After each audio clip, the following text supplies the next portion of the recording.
우리가 지금은 하나님의 자녀라. 한 번 더 하겠습니다. 시작. 우리가 지금은 하나님의 자녀라. 아멘. 자, 우리는 사람들마다 다 각자 살아가는 사는 지역이 있어요. 자, 여러분 어느 지역에 사십니까? 대부도에 사시는 분도 계시고, 또 뭐 안산에 사시는 분도 계시고, 또 시흥에 사시는 분도 계시고, 화성에 사시는 분도 계시고, 지금 저기 중국에서도, 또 캐나다에서도, 또 저기 전라도에서도 지금 함께 같이 예배를 드리실 분들이 계신데, 우리 각자 살아가는 지역이 있어요. 내가 있는 곳, 또 내가 거하는 곳, 그곳이 바로 내가 살아가는 지역이고, 그 내가 살아가고 있는, 지금 내가 있는 곳이 내가 살아가는 환경이겠죠. 또 내가 살아가고 있는 상황이겠고, 그리고 그 자리가 바로 내가 살아가는 삶의 위치예요. 그러니까 이거는 이제 3차원적인 입장에서, 물리적인 입장에서 이렇게 표현했을 때 그래요. 그런데 그런 것처럼 우리 영적인 위치도 있어요. 우리 모든 사람들에게는, 모든 사람은 영적인 존재이기 때문에 영적인 위치도 있거든요.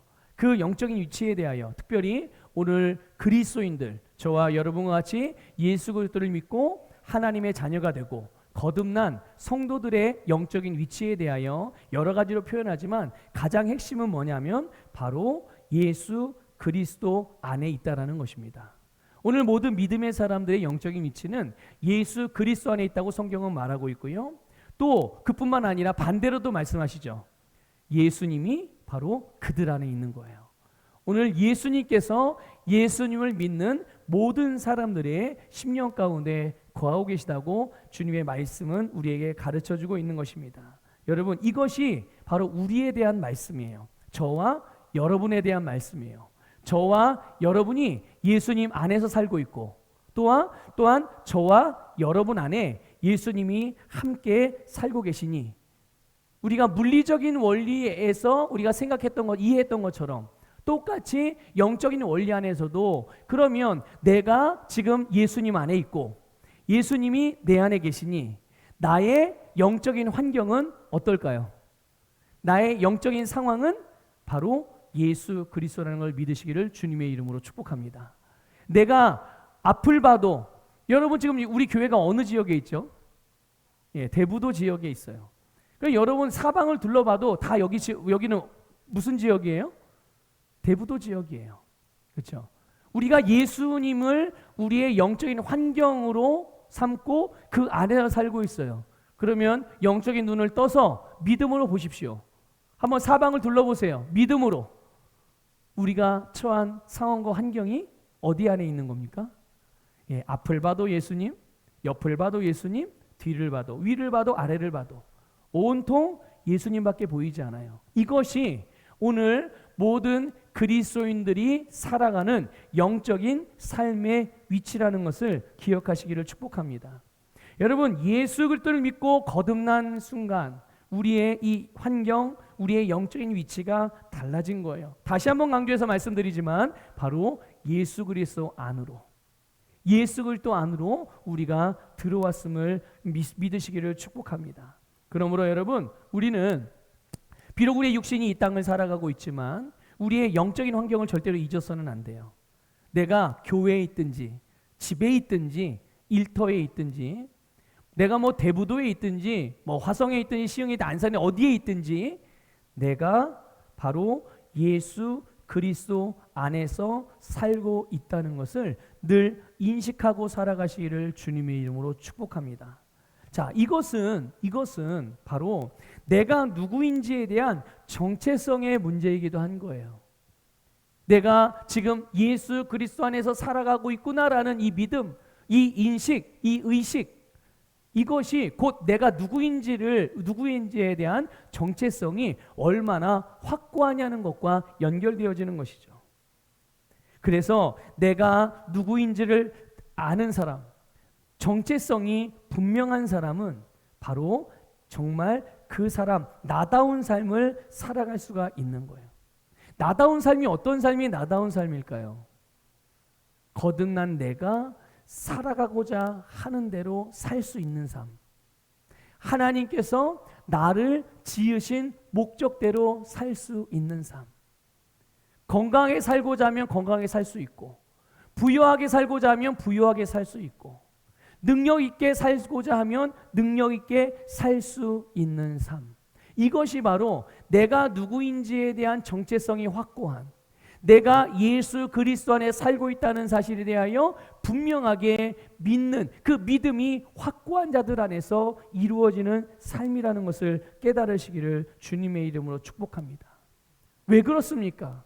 이렇게 정체성이 분명한 사람들은 상황이나 다른 사람의 말이나 아니면 우리의 육신과 이 혼적인 감각, 감정에 영향을 받지 않기 때문에 그래요. 여러분, 하나님의 자녀는 누구를 위해서 살아갑니까? 주님을 위해서 살아갑니다. 하나님을 위해서 살아가요. 하나님의 자녀가 아닐 때는 나를 위해서 살아가는데, 하나님의 자녀가 된 다음부터는요, 하나님을 위해 살아가요.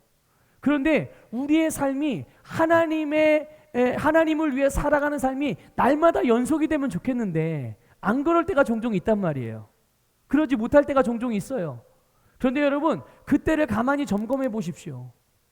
그때가 언제냐? 바로 나의 정체성이 흐트러졌을 때예요. 내가 누구인지를 잠깐 잊어버렸을 때 내가 하나님을 위해 살아가는 것들을 잊어버리게 되는 거예요. 이게 무슨 말이냐 하면 다른 무언가에 영향을 받는다는 것이죠. 거듭난 내 영이 원하는 것. 여러분, 진짜 나는 우리의 영이잖아요. 우리의 영이 혼을 가지고서 지금 몸 안에서 살고 있단 말이죠. 이게 오늘 거듭난 우리들의 진짜 정체성인데, 그런데 그런 내가 진짜 살아가고자 하는 바가 무엇입니까? 주님의 영광을 위해서 예수님과 같이 살아가는 거예요. 그런데 그렇게 우리가 원하는 바, 진짜 내 영이 원하는 그런 삶을 살아가지 못하게 만드는 것들에 의해서 영향을 받는 거예요. 그게 아까 말씀드린 환경과 상황과 다른 사람들의 말들, 또 내가 어떤 나의 시시때때로 변하는 이 감각, 감정, 느낌, 이런 것들에 의해서 영향을 받게 되면 결국은 나다운 삶을 살아갈 수 없겠죠. 그런데 어쨌든 중요한 것은 내가 누구인지에 대한 정체성이 분명한, 내가 예수 그리스도 안에 살고 있다는 것이 분명한 이들에게는 이렇게 나다운 삶을 살아갈 수가 있는 거예요. 자, 그런데 우리가 예수님 안에서 살아가는 것뿐만 아니라 예수님께서 내 안에 살고 계신단 말이에요. 믿습니까? 예, 예수님 한번 고백해 봅시다. 예수님께서 내 안에 계십니다. 나는 예수님과 함께 살고 있습니다. 정말 그렇습니까? 정말 믿으십니까? 네, 우리 안에 주님께서 계시단 말이에요. 주님께서 함께 사시는 거죠. 그런데 여러분, 이 예수님이 내 안에 계시고 나와 함께 사신다는 것이 우리에게 어떤 의미를 줄까요? 여러 가지가 있겠지만 이것은 바로 내가 무엇을 할 수 있는가에 대한 해답이기도 한 거예요. 예수님이 내 안에 계시다는 것, 예수님이 나와 함께 사신다는 것은 내가 이 땅에서 무엇을 행할 수 있는지에 대한 물음표에 대한 답이란 말이죠. 여러분은 여러분의 인생에서, 여러분의 가정에서, 여러분의 일터에서, 또 여러분의 어떤 그 인간 관계 안에서, 또 교회 안에서, 여러분의 삶의 자리, 삶의 영역에서 무엇을 할 수 있습니까? 할 수 있는 일. 제가 요즘에 이것 때문에 좀 고민이 좀 많이 있어요. 과연 내가 무엇을 할 수 있을까? 과연 내가 무엇을 할 수 있을까? 내가 뭘 더 할 수 있을까? 내가 뭘 할 수 있지? 내가 오늘 우리 집에서, 내가 우리 가정을 위해서, 내가 우리의 회사를 위해서, 나의 기업을 위해서, 우리 교회를 위해서, 주님의 나라를 위해서 내가 뭘 할 수 있지? 아마 이렇게 생각을 하면 언뜻 떠오르는 내가 할 수 있는 것들에 대한 그런 근거가 있거든요. 그 근거를 뭐 내 재능이라든지 아니면 내가 배워왔던 것, 아니면 뭐 전공, 내가 가진 것, 내가 경험했던 것들, 이런 여러 가지 것들, 이 여러 가지 모양의 나의 능력치에 대해서 생각을 해보고 내가 할 수 있는 일들과 할 수 없는 것들을 아마 판단하게 될 거예요. 그런데 여러분, 주님께서 내 안에 사신다는 것은 이런 것들과 상관없이, 이런 것들도 뭐 도움이 되겠죠.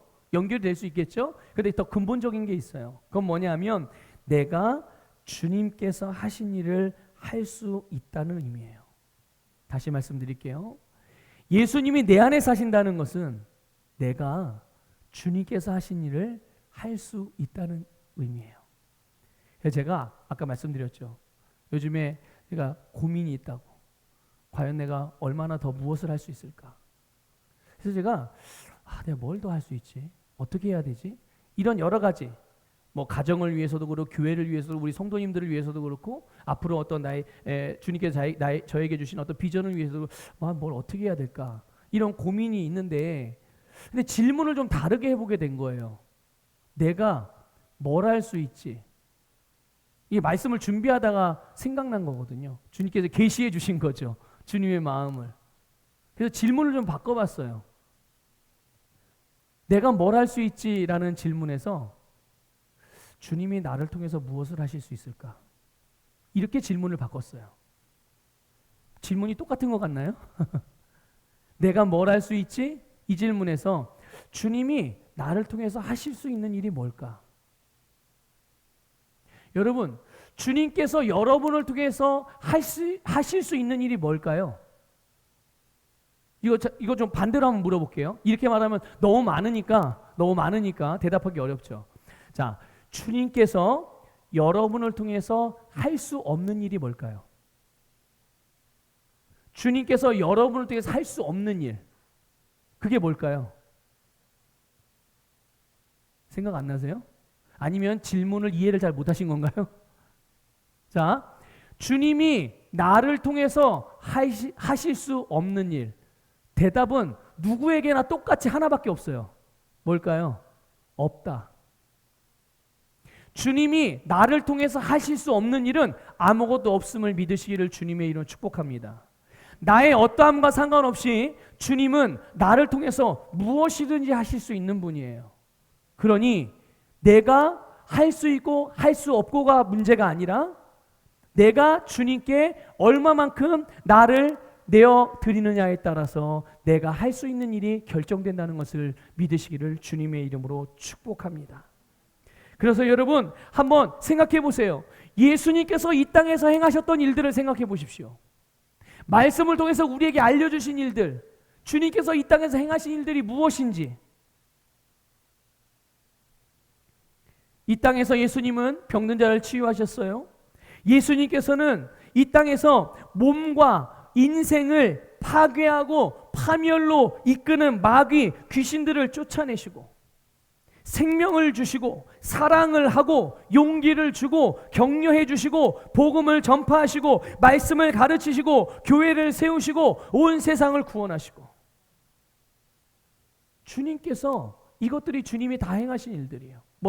주님이 행하신 일 구체적으로 하나하나 말하면 날이 새도 모자라죠. 자, 그런데 이 일을 누가 할 수 있는 일이라고요?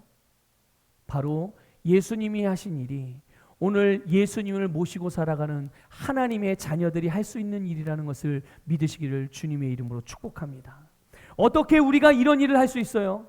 어떻게 우리가 죽은 자를 살리고, 아니 내 인생 하나 간수하고 내 인생 하나 건사하기도 어려운데 급급한데 어떻게 다른 사람의 인생까지 책임지고 어떻게 온 세상까지 내가 책임질 수가 있겠습니까? 라고 생각하시는 분들이 있다면 오늘 하나님께서 예수님을 통해서 나를 위하고 온 세상을 위해서 행하신 일이 무엇인지 다시 한번 말씀으로 여러분을 채워가시기를 주님의 이름으로 부탁을 드립니다.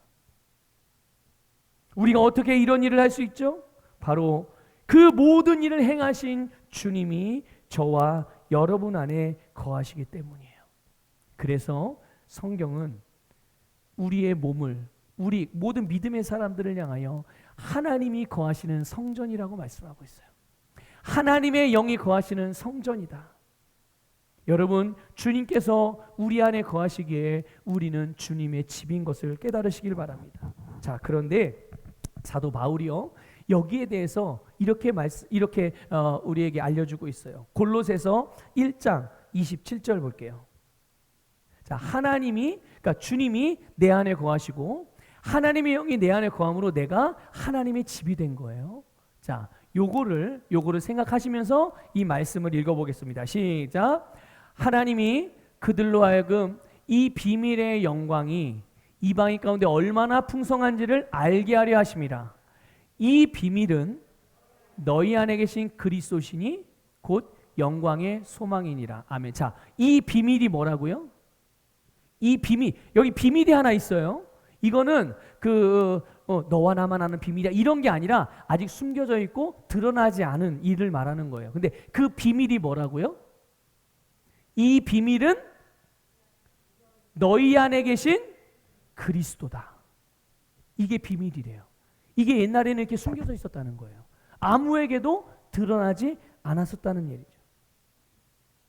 자, 여러분, 우리가 로마서 3장 23절을 아마 다 잘 아실 거예요. 여긴 이렇게 되어져 있습니다. 모든 사람이 죄를 범하였음에 하나님의 영광에 이르지 못하더니.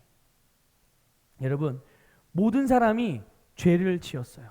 그래서 그 죄 때문에 하나님의 영광에 이르지 못해서. 이 말은 무슨 얘기냐면 하나님의 영광이 떠났다는 얘기예요. 누구에게서? 사람에게서. 하나님은 사람을 지으실 때 하나님의 영광을 부으셨어요. 하나님의 영광을 영광스럽게 지으셨어요. 하지만 사람이 죄를 지음으로 하나님의 영광을 잃어버리게 된 거예요. 하나님의 영광을 잃어버렸어요. 하나님의 영광이 떠난 거죠. 그래서 하나님의 영광이 떠난 순간, 하나님의 영광을 잃어버린 순간 사람에게는 사망의 저주라는 운명에 처해지게 된 거예요. 그래서 사망의 저주 아래 놓여서, 그래서 결국은 멸망하는 운명으로 끝날 줄 알았어요. 그런 운명이 되고 만 거죠. 자, 그런데 놀랍게도 하나님에게는 지금 이런 거죠. 사람에게는 범죄함으로 사망의 저주 아래 놓이게 되고 하나님의 영광이 떠났어요. 사람의 편에서는. 근데 그 시간에 하나님에게 있어서는 하나의 계획이 있었는데, 그게 무슨 계획이냐 하면 바로 사람이 잃어버린 하나님의 영광을 회복시켜줄 계획이에요. 사람이 죄로 말미암아 하나님의 영광을 잃어버린 그 순간 하나님은 그에게 그 영광을 다시 회복시켜 주실 계획을 세우신 거예요. 그 계획을 갖고 계셨던 거예요. 그런데 이거를 사람들이 알았을까요? 몰랐을까요? 아담이 알았을까요? 몰랐을까요? 아담 이후의 후손들이 이 하나님의 계획에 대해서 알았어요? 몰랐어요? 아무도 몰랐어요. 그래서 이거를 비밀이라고 표현한 거예요. 미스테리죠. 영어로 말하면 미스테리. 숨겨져 있는, 아무도 알 수 없는, 감추어져 있었다는 거죠. 그런데 하나님께서 사람이 죄 때문에 잃어버렸던 하나님의 영광을 회복시켜 주신 거예요. 근데 이 영광이 회복되기 전까지의 사람이 사망의 저주의 아래 놓인 운명, 그 운명이 어떤, 그런 운명에 처한 사람들, 모든 인간의 인생이 어떻습니까? 아무리 발버둥 쳐도, 아무리 착하게 살아, 아무리 스스로 삶에 좋은 의미를 막 여기저기 부여하고 살아가요. 그런다 하더라도 결국 멸망, 결국 지옥. 공부를 아무리 잘해도, 아무리 돈이 많아도, 아무리 착한 일을 많이 해도 결국은 지옥이야. 여러분, 아무리 노력해도 벗어날 수 없어. 생각만 해도 끔찍하지 않습니까? 여러분 생각해 보세요. 만일 내 운명이, 내 인생이 아무리 발버둥 쳐도 결국은 멸망이야. 결국은 지옥이야. 내 인생은 지옥으로 딱 정해져 버렸어. 여러분, 그러다면 살 소망이 생기겠습니까? 살고 싶으세요 그러면? 정말 생각만 해도 끔찍한 일이에요. 이게 사망의 저주 아래 놓였던 모든 인간들의 운명이었거든요. 그런데 모든 사람이 죄로 인하여 잃어버렸던 하나님의 영광, 그것을 하나님께서 우리에게 회복시켜줄 계획을 갖고 계셨고, 근데 그 계획의 내용을 하나님께서 우리에게 이루어지게 하시고 나타내 주셨어요. 그게 무엇입니까? 바로 예수 그리스도를 통해서 회복이 된 건데, 그 예수 그리스도가 어디에 오게 된 거예요? 우리의 심령 안에. 우리의 심령 안에 오시게 된 건데, 그 우리 안에 거하시는 예수님이 바로 영광의 소망이라고 말씀하고 있어요. 영광의 소망. 그렇기 때문에 여러분, 이제 우리가 그리스도인이 되었다면, 하나님의 자녀가 되었다면 우리는 더 이상 이 하나님의 영광을 떠난 삶을 살 이유가 없어진 거예요. 하나님의 영광을 떠났던 삶, 그 삶이 어떤 거예요? 노력해도 안 되는 삶, 희망이 없는 삶, 소망이 없는 삶, 기쁨이 없는 삶, 질병에 걸려 고통받는 삶, 가난한 삶, 뭐든지 해도 안 되는 삶, 갈등과 미움과 시기와 질투가 있는 삶, 마귀에게 붙들려서 마귀에게 끌려다니는 삶, 범죄하고 죄 가운데 머물며 인간의 육신의 욕심과 쾌락을 쫓아 살아가는 삶, 이런 삶이 하나님의 영광에 떠난 자들의 삶이잖아요. 그런데 이제 거듭난 하나님의 자녀들에게서 더 이상 이렇게 살 이유가 없어진 거예요. 여러분 믿으십니까? 오늘 모든 그리스도인들, 오늘 우리들의 삶이 이러한 삶인 줄 믿으시기를 주님의 이름으로 축복합니다. 왜요? 어떻게요? 바로 영광의 소망이신 예수 그리스도가 저와 여러분 안에 거하시기 때문이에요. 이걸 다른 말로 표현해 볼까요? 우리 안에 주님의 영광이 있다는 것을 믿으시기를 축복합니다. 떠났던 영광이, 잃어버렸던 영광이, 우리가 다다르고 이르를 수 없는 그 영광이 우리 안에 찾아오시고 우리 안에 자리를 잡고 거하고 계시다는 것을 믿으시기를 주님의 이름으로 축복합니다. 자, 그런데 이 우리 안에 회복된 주님의 영광이 무엇인지 사도 요한을 통해서 또 주님께서 우리에게 말씀해 주세요. 자, 한번 볼까요? 요한일서 4장 17절이에요. 같이 읽어보겠습니다. 시작. 이로써 사랑이 우리에게 온전히 이루어진 것은 우리로 심판날에 담대함을 가지게 하려 함이니 주께서 그러하심과 같이 우리도 이 세상에서 그러하니라. 아멘. 주께서 그러하심과 같이, 그러니까 예수님이 어떠한 영광스러운 예수님, 모든 것이 가능한 예수님, 모든 것이 온전하신 예수님, 모든 것이 풍성하신 예수님, 생명으로 충만한 예수님, 예수님이 그런 분이시죠. 그러하심과 같이, 예수님이 그런 것 같이 우리도 어디에서요? 우리가 어디에서? 저기 천국에서요? 아니에요. 이 말씀을 하면 잘 이해하셔야 됩니다. 죽어서 천국에서가 아니에요. 어디에서요? 이 세상, 바로 우리가 살아가는 여기에서, 여러분의 집에서요, 여러분의 교회에서요, 여러분의 일터에서요, 여러분이 만나는 이웃들 안에서요, 거기에서 그러하대요. 예수님과 같다는 것을 말씀해주고 있는 거예요. 하나님의 사랑이 온전히 이루어졌다는 것과 우리가 예수님과 같이 되었다는 것과 같은 의미의 말씀인 거예요. 여러분, 하나님의 사랑이 우리에게 온전히 이루어졌습니다. 그 결과로 우리 안에 주님께서 거하시고 주님의 영광이 저와 여러분 안에 함께하고 있음을 믿으시기를 주님의 이름으로 축복합니다. 그러니 여러분, 이것은 하나님이 저와 여러분을 보는 관점이기도 해요.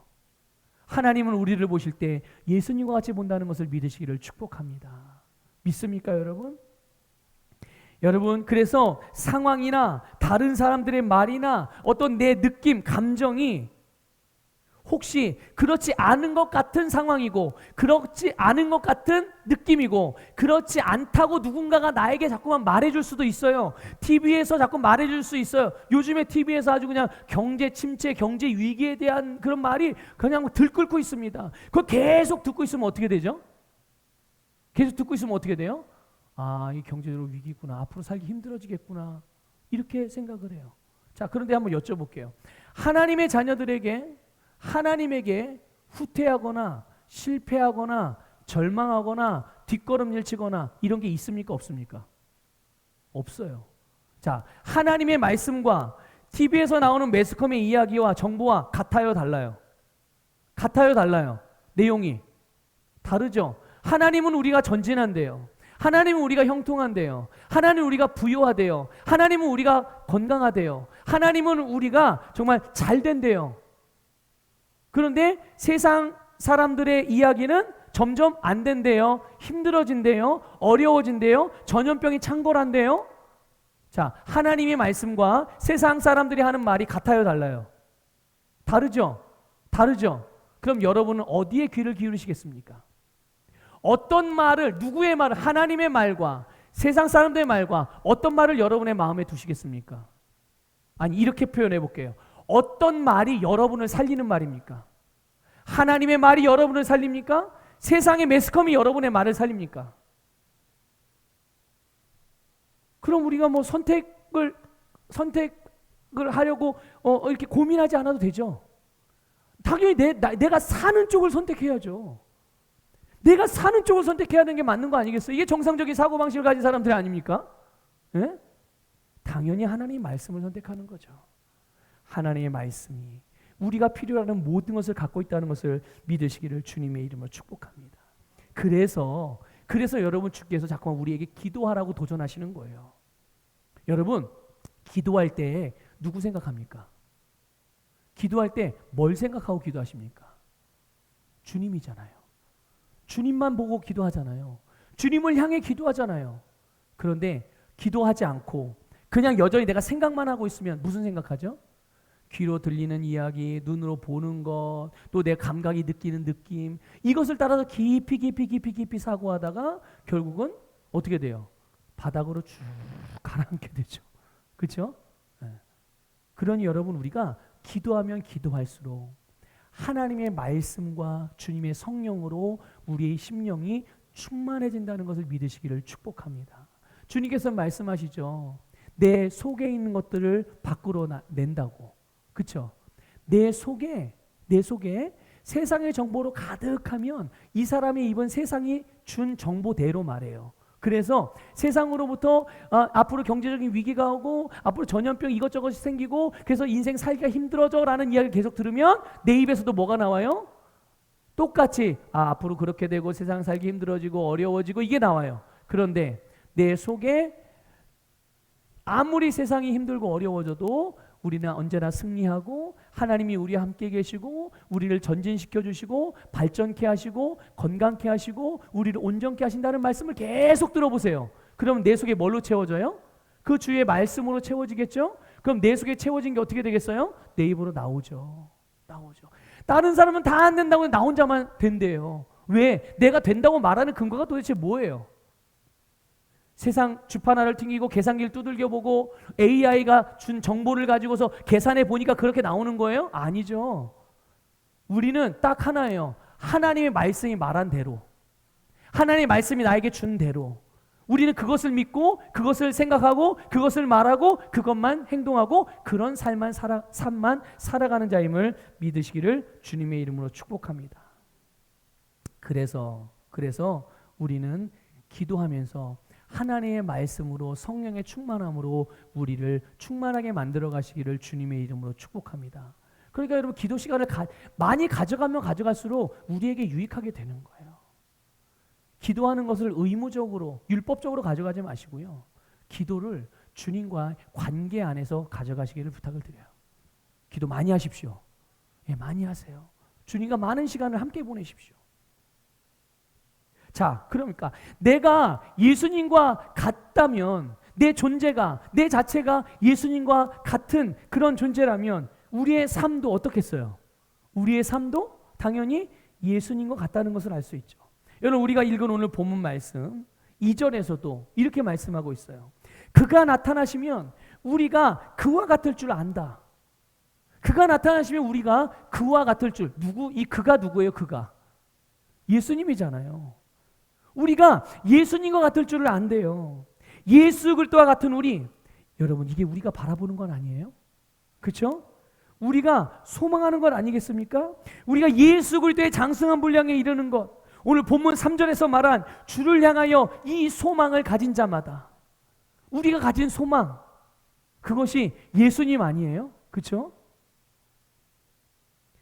이것이 바로 우리가 지금 하나님의 자녀로서 예수 그리스도와 같은 삶을 살아가는, 이것이 우리의 소망이 되고 이것이 우리의 믿음이 되고 이것이 우리의 사랑이 되는 삶, 그게 바로 오늘 그리스도 하나님의 자녀, 하나님의 자녀의 삶이라는 것을 기억하시기를 바라요. 그런데 이렇게 예수님처럼 살지 못하는 이들이 있잖아요. 하나님의 자녀임에도 불구하고, 아니 예수님이 그 안에 살고 계시고 그도 예수님 안에 사는데 그런데 예수님처럼 살지 못하는 사람들이 있단 말이죠. 또 그렇게 예수님처럼 사는 것은 우리가 불가능하다고 생각하는 사람들도 있어요. 여러분 조금 전에 봤던 요한일서 4장 17절에 보면 이런 말씀이 있습니다. 우리로 심판날에 담대함을 가지게 하려 함이라. 심판날에 담대함을 가지게 하려 함이라. 심판날이 어떤 날입니까? 심판날은요, 공포의 날이기도 하고 모든 사람들이 두려워 떠는 날이 심판날이거든요. 예? 자, 그때는 하나님을 피하려고 해도 절대 피할 수 없어요. 그때는 하나님을 피해 숨으려고 해도 절대로 숨을 수 없습니다. 그런데 그리스도인들이 예수님처럼 살지 못하는 것, 왜 예수님처럼 살지 못할까요? 그거는 바로 두려움 때문이에요. 두려움 때문에. 난 안 두려워해요. 저 무서워하는 거 없는데요. 살아가는데 제가 뭘 무서워하겠어요? 여러분, 숨겨진 두려움을 제거할 수 있기를 주님의 이름으로 축복합니다. 이게 무슨 말이냐면요, 우리가 이 세상을 살아가면서 우리는 예수님처럼 사는 사람들이에요. 그리스도인들은 그렇습니다. 믿음이 좋고 나쁜과 상관없이 우리는 예수님처럼 살도록 태어난 사람들이에요. 그렇게 거듭난 새로운 피조물이란 말이죠. 그런데 그렇게 살지 못하는 것. 자, 한번 여쭤볼게요. 이 세상에서 예수님처럼 살면 어떻게 돼요? 한번 여러분 대답해 보세요. 이 세상에서 여러분의 집안에서 예수님처럼 산다고 생각해 보세요. 예수님처럼 사랑하고, 예수님처럼 용서하고, 예수님처럼 나눠주고, 예수님처럼 능력을 행하고 믿음의 말을 하고. 자, 그럼 어떻게 될까요? 어떻게 됩니까?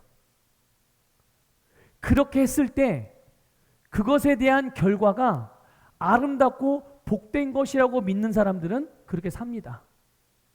그런데 그렇게 살면 나에게 손해야 라고 생각하는 사람들은 그렇게 못 사는 거예요. 자, 예수님은 자신의 것을 다 주셨어요. 내가 내 남편에게, 내가 내 아내에게, 내가 내 자식에게, 내가 내 옆에 있는 성도들에게, 내가 내 옆에 있는 우리 믿음의 형제자매들에게 그들의 인생을 성공시켜주기 위해서 내 것을 다 줘요. 나는 못 먹어도 다른 사람을 먹여요. 자, 그러면 어떻게 될까요? 어떻게 될까요? 제가 많은 믿음의 사람들도 두려움 때문에 예수님처럼 살지 못한다고 말씀을 드렸는데, 내가 다른 사람을 주면 나에게 손해가 난다고 생각하기 때문에 이거를 두려워하는 거예요. 손해라는 것에 대한, 가난해지는 것에 대한, 피곤해지는 것에 대한, 귀찮은 것에 대한 두려움 때문에 주님의 예수님처럼 살지 않는 겁니다. 그러니까 여러분, 만일 우리에게 회개할 것이 있다면 우리가 주님을 전적으로 믿고 의지하지 못한 것을 회개해야 해요. 내가 예수님을 믿는다고 말하지만 주님을 얼마만큼 믿는지 점검해 보셔야 돼요. 정말 나에게 하나가 있어요. 그런데 내 옆에 있는 성도가 그 하나가 너무 필요해. 그 하나만 있으면 이 성도는 정말 성공할 수 있어요. 위기에서 벗어날 수가 있어요. 그럼 예수님이라면 어떻게 하실까요? 뭐 물어보나 말하죠. 그래? 그럼 내게 있는 이 하나 너에게 줄게. 그래서 그 하나를 주어서 그 사람을 온전하게 하십니다. 우리도 마찬가지죠. 그런데 내가 이 하나를 주면 나에게는 몇 개가 남아요? 나 이거 하나밖에 없는데 몇 개가 남죠? 하나가 없어지는 거예요. 나는 없어진다고 생각하는 거예요. 이건 손해예요, 이득이에요? 자, 내가 있던 게 없어요. 그러면 누리지 못하겠죠? 배부르지 못하겠죠? 남들이 하는 거 못하겠죠? 다른 사람들에게 무시당할 수 있겠죠? 없으니까 이런 것들을 두려워하는 거예요. 다른 사람들의 판단, 다른 사람들의 이익, 내가 이 세상에서 누리고 싶어하는 세상의 즐거움과 유익들, 명성들. 예수님처럼 살아가면 이것들을 다 내가 하고 싶은 걸 못하고 그런다고 생각을 하고 이렇게 될까봐 두려워서 거리두기를 해요. 누구랑요? 누구랑 거리두기예요? 1차적으로는 주님과 거리두기 합니다. 그래서 주님을 믿지만 적당한 거리를 유지하고 주님을 따라가요. 두 번째로 누구와 거리두기 하시는 줄 아십니까? 믿음의 형제자매들과 거리두기예요. 여러분의 셀원들, 셀리더와 셀원들, 셀원들끼리 성도와 성도가 거리두기예요. 일정 거리를, 목회자와 성도가 거리두기를 해요. 그래서 일정 거리, 그 안으로 더 가까이 오면 그만. 이건 나의 사생활이야. 나도 당신에게 그만큼 안 할 테니 당신은 나한테 그렇게까지는 할 필요 없어. 근데 이거는 주님 안에는 없는 거거든요. 예수님 안에는 이건 없는 거예요. 그런데 주님 안에 없는 거를 마치 있는 것처럼 교회가 그렇게 되고 성도들이 그렇게 되고, 여러분 우리는 말씀으로 돌아가야 돼요. 주님으로 돌아가야 될 줄 믿으시기를 주님의 이름으로 축복합니다. 이런 것들을 두면, 그러나 여러분 기억하세요. 그날에 우리가 어떻게 된다고요? 아까 말씀 보니까 우리가 담대한대요. 우리가 담대해진대요. 담대하다는 거예요.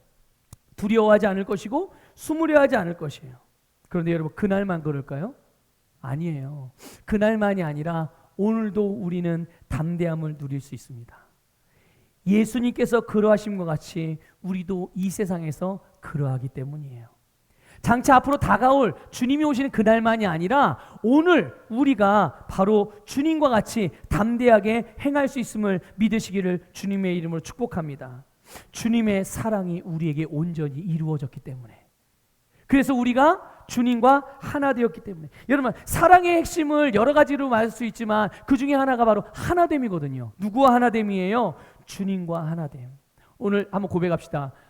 자, 저를 따라 고백해요. 나와 주님이 하나입니다. 예, 예수님과 여러분이 하나예요. 주님께서 우리 안에 계심으로 주님과 우리가 하나가 되었죠.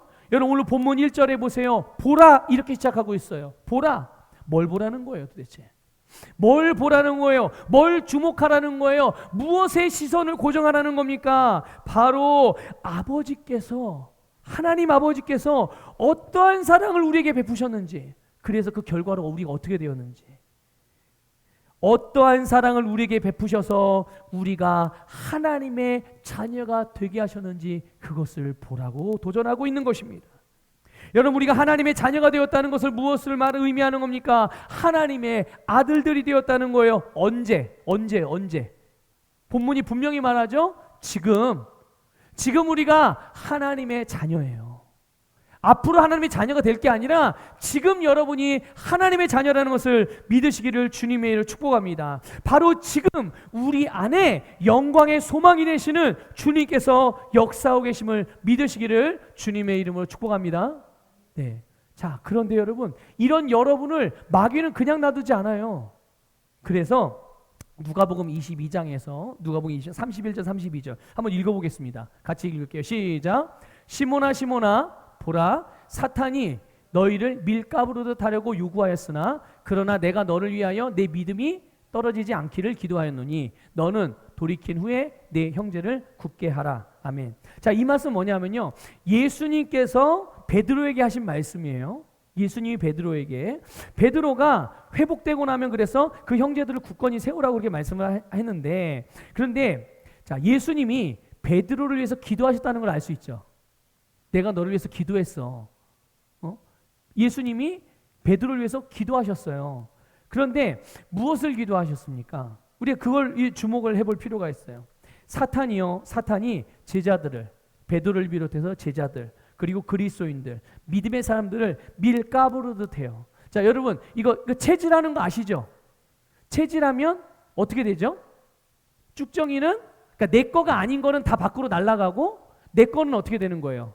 다 안으로 내가 모아들이는 거잖아요. 그런데 이게 주님만, 하나님만 우리를 위해서 그렇게 하는 게 아니라 마귀도 그렇게 한대요. 마귀도 체질을 하는 거예요. 어떻게?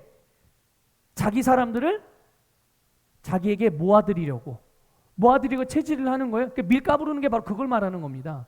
마귀가 믿음의 사람들을 체질을 해서 자기에게 속한 사람들을 다 자기 걸로 만드는 거예요. 자, 그런 상황이면 예수님이 만일 그런 제자들, 그런 성도들, 그런 베드로를 위해서 기도한다면 기도의 내용이 뭐여야 되겠습니까? 그냥 우리 언뜻 드는 생각에 예수님 뭘 위해서 기도하셔야 되겠어요? 사탄이 나의 제자들을 건드리지 못하게 해주십시오. 사탄이 우리 믿음의 사람들을, 우리 교회를 건드리지 못하게 해주십시오. 주님이 이런 내용으로 기도해야 되지 않겠어요? 자, 그런데 예수님이, 그러니까 상황은 마귀가 지금 주님의 사람들을 계속 유혹하고 미혹하고 그러면서 이 마귀에게 속할 자들을 계속 속하게 하기 위해서 역사하고 있는데, 그런 상황에 예수님이 기도하신 내용은 내 믿음이 떨어지지 않기를 기도했다, 이렇게 말씀하고 있어요. 기도의 내용이 뭐라고요? 믿음이 떨어지지 않도록 기도했다라는 거예요. 그러니까 보세요. 예수님은요, 베드로가 겪을 수 있는 삶의 인생의 문제의 본질을 알고 계시는 거예요. 베드로에게만이 아니라 여러분도 마찬가지예요. 여러분에게 계신 주님은 여러분이 살면서 겪게 될 여러 가지 인생의 문제들에 대한 본질을 알고 계세요. 그 인생의 모든 문제의 본질, 그건 주변에서 일어나는 일들, 다양한 그런 일들이 아니에요. 그것으로 내가 얼마나 고통스럽고 얼마나 힘든가의 그런 고통의 크기가 문제가 아니에요. 그 본질, 우리의 삶의 문제, 그건 우리를 공격한 질병, 돈 문제, 부정적인 상황들, 내가 느끼는 감정이 어떠하냐? 아니요. 진짜 문제는 바로 믿음이라는 것을 주님께서 말씀하고 있는 거예요. 주님이 보시는 진짜 문제, 주님이 보시는 진짜 베드로의 문제, 주님이 보시는 진짜 제자들의 문제, 주님이 보시는 진짜 우리들의 믿음의 사람들의 문제는 뭐냐? 바로 믿음이에요. 믿음. 하나님께 중요한 것은 사탄이 아니라 오늘 하나님의 자녀인 저와 여러분의 믿음인 줄 깨달으시기를 주님의 이름으로 축복합니다. 어떤 성도들은 가끔 그런 분들이 있어요. 내가 얼마나 힘든지, 내가 얼마나 어려운 상황에 있는지, 내가 얼마나 괴로운지, 내가 얼마나 외로운지, 내가 얼마나 고통스러운 상황에 처해져 있는지 내 배우자가 좀 알아주길 원하고, 내 자녀들이, 내 부모가 알아주길 원하고, 다른 성도들이 알아주길 원하고, 친구들이 알아주길 원하고, 목사님이 알아주길 원하고, 그래서 공감해주고 좀 함께 그것들을 느껴주기를 기대하는 분들이 계세요. 여러분, 공감, 이해 중요하죠. 그런데 더 중요한 게 있어요. 진짜 중요한 건 뭐냐? 바로 우리의 믿음이거든요. 그 사람에게 필요한 건 공감, 이해가 아니에요. 뭐가 필요한 거예요? 믿음이 필요한 거예요. 그리고 그 믿음을 일으키는 말씀이 필요한 거죠. 그러니까 여러분, 만일 혹시라도 여러분의 삶을 살다가 어려움에 직면하거나 어떤 고통스러운 감정이나 느낌을 받게 될 때, 여러분, 사람들 여기저기 찾아다니면서 공감과 이해를 바라지 마시고 믿음을 찾으셔야 됩니다. 믿음을 주는 말씀에 귀를 기울이셔야 되는 거예요. 그 말씀, 그리고 말씀을 말하면 믿음이 우리를 세우는 줄, 회복시킨다는 것을 믿으시기를 주님의 이름으로 축복합니다. 그래서 주님은 우리의 믿음이 떨어지지 않기를 중보하고 그것을 원하신다는 것을 깨달으십시오. 여러분, 오늘 본문 3절 보세요. 한번 읽어볼까요? 본문 3절 읽겠습니다. 시작. 주를 향하여 이 소망을 가진 자마다 그의 깨끗하심과 같이 자기를 깨끗하게 하느니라. 이 소망, 아까 말씀드렸죠. 영광의 소망, 예수님과 같이 되는, 예수님 같은 삶, 그게 우리가 바라보는 소망. 이 소망을 가진 자마다 무엇이에요? 어떻게 한다고요? 예수님이 깨끗하신 것 같이 우리 자신을, 각자 자신을 깨끗하게 한대요. 자신을 깨끗하게 한다는 의미가 여러 가지가 있는데 한 가지만 이 시간 말씀을 드리면 그건 바로 순결함이에요. 순결함. 여러분, 여러분의 믿음의 순결함을 회복하시기를 축복합니다. 여러분의 사랑의 순결함을 지켜내시기를 주님의 이름으로 축복합니다. 하나만 바라보는 거죠. 여러분, 부부가 서로 사랑해요. 그런데 만일 사랑해 하고 남편이 다른 여자, 아니 아내가 다른 남자, 남편과 아내를 두고, 내 남편과 내 아내를 두고 다른 이성에게 마음을 주고 그의 말에 귀를 기울인다고 생각을 해보세요. 이거는 순결한 거예요? 불결한 거예요? 이거는 불결한 거예요. 이거는 죄고요. 주님께서 원치 않는 거죠. 여러분, 우리가 남편이 아내를 사랑하기 때문에 아내만 바라보고 아내의 말에 귀를 기울이는 거예요. 아내가 남편을 사랑하기 때문에 남편만 바라보고 남편의 말에만 귀를 기울이는 거예요. 그런데 내가 사랑하는 건 내 아내인데 다른 여자의 말을 듣고 내 아내의 말을 듣지 않거나 아내와 한 약속을 파기하거나 깨거나 그러면 이건 정상적인 거예요? 비정상적인 거예요? 아니 내 아내의 말이 있는데 아니 다른 여자가 말하는 걸 듣고서 아내의 말을 무시해. 이거는 그 사랑에 뭐가 문제가 생긴 거예요. 네? 자꾸만 다른 사람의 소리에 다른 이성의 소리에 귀를 기울이게 되는 거죠. 그러면 안 된다는 거예요. 여러분, 하나님을 우리가 사랑하기 때문에 사랑으로 하나 되신 우리와 하나 되신 분이기 때문에 우리는 주님만 바라보고 그분의 일만을 행하는 잘하는 것을 깨달으시기를 주님의 이름으로 축복합니다. 그래서 이렇게 주님과 하나 된 우리에 대하여서 이렇게 순전한 사랑, 순결한 사랑을 위해서 사도 바울을 통해 성령님이 계시해 주는 말씀이 있어요. 그거 하나만 보고 말씀 마무리할게요. 우리 골로새서 3장 보겠습니다. 1절 2절 읽겠습니다. 시작. 그러므로 너희가 그리스도와 함께 다시 살리심을 받았으면 위의 것을 찾으라. 거기는 그리스도께서 하나님 우편에 앉아 계시느니라. 위의 것을 생각하고 땅의 것을 생각하지 말라. 아멘. 그렇습니다. 여러분, 오늘 우리는 하나님의 자녀예요. 여러분의 마음, 여러분의 관심, 여러분이 사랑하는 예수 그리스도께 두시기를 축복합니다. 그것이 우리가 위의 것을 찾는 삶인 거예요. 하늘의 영적인 것에 여러분의 모든 관심을 두십시오. 세상의 일들보다 나의 사적인 일들보다 하나님의 일들이 내 자신에게 더 의미가 있다는 것을 여러분을 분명하게 인식하시고 우리가 사랑하는 그분께 우리가 사랑하는 그분의 일에 모든 관심을 두고 모든 인생의 초점을 맞춰서 그분을 위해 살아가시기를 주님의 이름으로 축복합니다. 아까 잠깐 예를 들면서 말씀드렸죠. 나에게 하나밖에 없는데 하나를 주면 나에게 아무것도 남는 게 없으니까 내가 손해보고 내가 하고 싶은 거 못하고 나는 없어지고 내 인생은 아무것도 아니고 나는 남만 잘되게 하고 나는 아무것도 없는 건가 이렇게 생각할 수도 있죠. 그런데 기억하세요. 내 안에 누가 계신다고요? 주님이 계세요. 주님은 내 인생의 모든 필요의 근원이에요. 내가 내 눈에 한 개밖에 없는 것 같아서 그 한 개를 주면 나에게 아무것도 남는 것 같이 없는 것처럼 보이지만 내게 있는 모든 필요를 다 갖고 계신 주님이 내 안에 있기 때문에 그분으로 인해서 끊임없이 마르지 않게 나의 필요들이 샘솟는다는 것을 믿으시기를 축복합니다.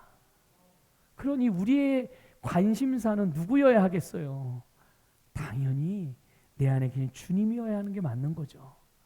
오늘 여러분 그 주님을 사랑하고 그 주님을 위해서 살아가면서 여러분이 하나님의 자녀됨을 주님을 사랑하는 그 사랑함으로 여러분의 삶에 풍성하게 나타내시기를 주님의 이름으로 축복합니다.